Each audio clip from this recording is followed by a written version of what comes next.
Welcome back. It is your feel-good breakfast show, Expresso. We're live on SABC3, back on our time slot of 6 to 9 o'clock. Thank you very much for joining us this morning. Now it's time for us to discuss some tech. We know that you can experience some of the thrills that go with flying in Marvel's Iron Man suit in the Iron Man virtual reality game. But did you know that some of the tech that Tony Stark invented in the Marvel universe is actually real? It's real. And Grant Hines joins us this morning to unpack all of that and upload, as he will.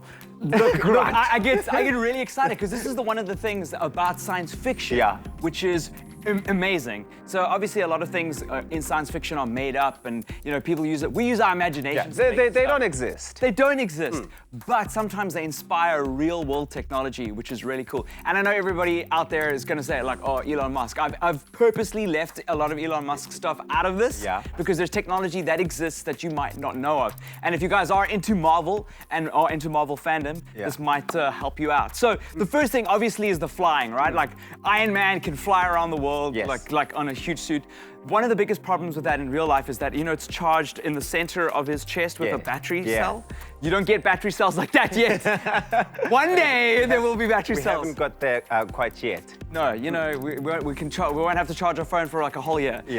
That's the kind of technology that I want. But anyway, so there is a guy that's developed a jet thruster suit, and that jet thruster suit doesn't quite have the same. No ways, no. I'm seeing the footage there. It doesn't have, but you can see it doesn't have quite the same length, but it's also in the beginning stages, and obviously it can be a little bit dangerous because you're unprotected. It's not like a comic book movie.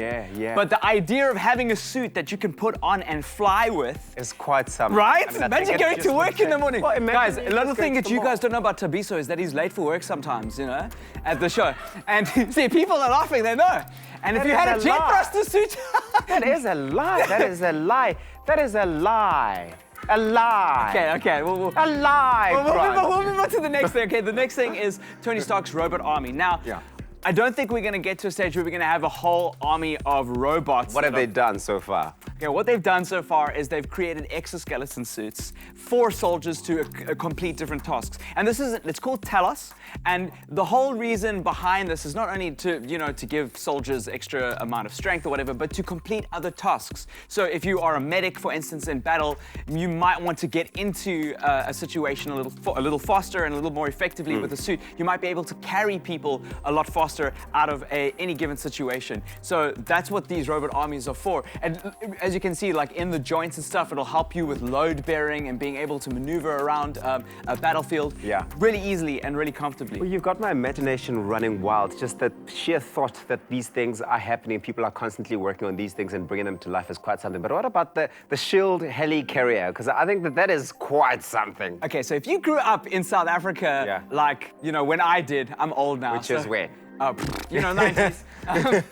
There was, I don't know if you ever watched the Spider-Man series. The Shield Helicarrier was a big part of the Spider-Man series. And it was this massive helicarrier and it's in the movies actually, where this is how old I am. I'm like talking about the cartoon show. Where all the ships can go through. It's kind of like an airship carrier, but in the sky. We don't quite have that technology yet to like fly in the sky and keep a whole bunch of planes on top of it. Just like hang out there. You want a battleship in the water, right? But this kind of like turns it up because you can have a control center in the sky. So a plane that is dedicated and is geared and kitted out, not necessarily for warfare or for combat, but it's basically like a fancy office that you can travel around the world with, if you think about it, you know what I mean? So that's really cool, and that really exists because then you can go in with a fleet of aircraft and be able to use it as your control center, as your control hub, which is really cool. I'm mind blown. I am. Jarvis. Okay, well, Jarvis obviously is the artificial intelligence the really amazing artificial intelligence that Tony Stark has developed that he can talk to and do tasks and even like compete with. Well, on our phones, like on our Samsung devices, we've got stuff like Bixby. Yeah, exactly. So Bixby, you can already start machine learning with voices and give voice instructions. And it's so efficient. It's so efficient. And now with Internet of Things, if you've got a whole house full of technology, you can say, when I get home at 6 o'clock, start preheating the oven. you know, and stuff like that kind of technology is starting to happen, which is really exciting. So I can only imagine what those Jarvis, those personal voice assistants are going to be like in 5 or 10 years' time. But obviously in the Marvel Universe, Jarvis becomes like a physical character, and not just a voice over like in the Iron Man movies when he moves into the Avenger films.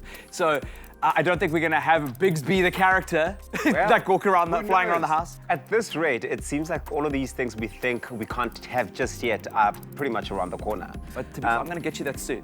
But I think you should, just for me when I go to the mall, not for any other reason. You just want to impress people. Just for when I go to the mall and I'm struggling to find parking, then I know I just like land and walk in with it, I guess. Hulkbuster.